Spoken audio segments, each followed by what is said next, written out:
There's very serious logic behind every package that has been offered. For example, in some instances, the idea that people get an exit package when they're about to be of pensionable age.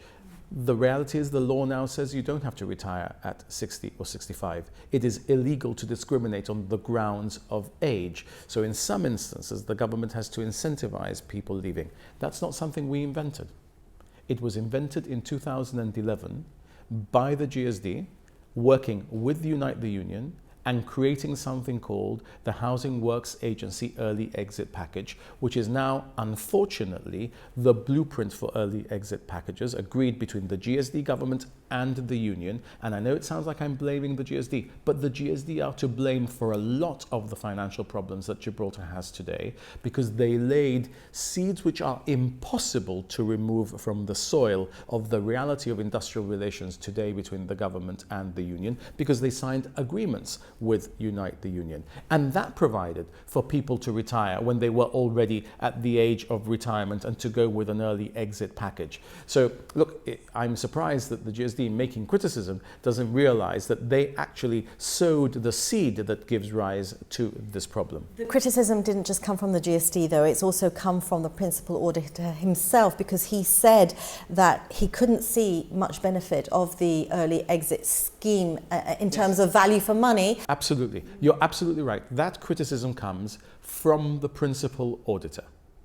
The Principal Auditor is criticizing the GSD Housing Works Agency deal there. You have to be very clear in understanding that in order to have a real macro view of what the auditor is saying. Of course, the auditor is saying it in relation to his accounts, or final accounts for 16, 17, 18, or 17, 18. But that principle of privatization of work in order to cut down the workforce through early exit package arrives in Gibraltar and is implanted in Gibraltar's labour market and industrial relations framework by the GSD. They decided to reduce the Housing Works Agency from 150 to 0. The Housing Works Agency is now in the region of 80.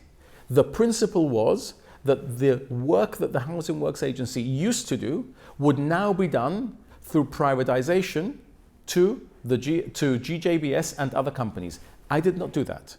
So the criticism that the Principal Auditor is leveling there is not of Fabian Picardo and the GSLP Liberals. It is of Peter Caruana and the GSD, who did that deal, the effect of which is the one that he is talking about in relation to the accounts that he's now published. But look, the Principal Auditor is colorblind. He doesn't see blue and yellow or red and white. He sees what is happening. What is happening, though, is the consequence. It's the direct consequence, because he's talking about the Housing Works Agency and GJBS having to do the work. I didn't agree that. It was agreed by Peter Caruana and Unite the Union in 2011. I criticized it in 2011. We thought it was a bad deal.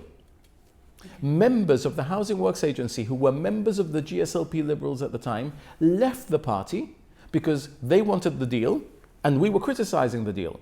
So I wholeheartedly agree with the Principal Auditor. He is absolutely right in his criticism of the GSD deal that gave rise to these early exit schemes, where the government now goes for privatized work against a reduced workforce.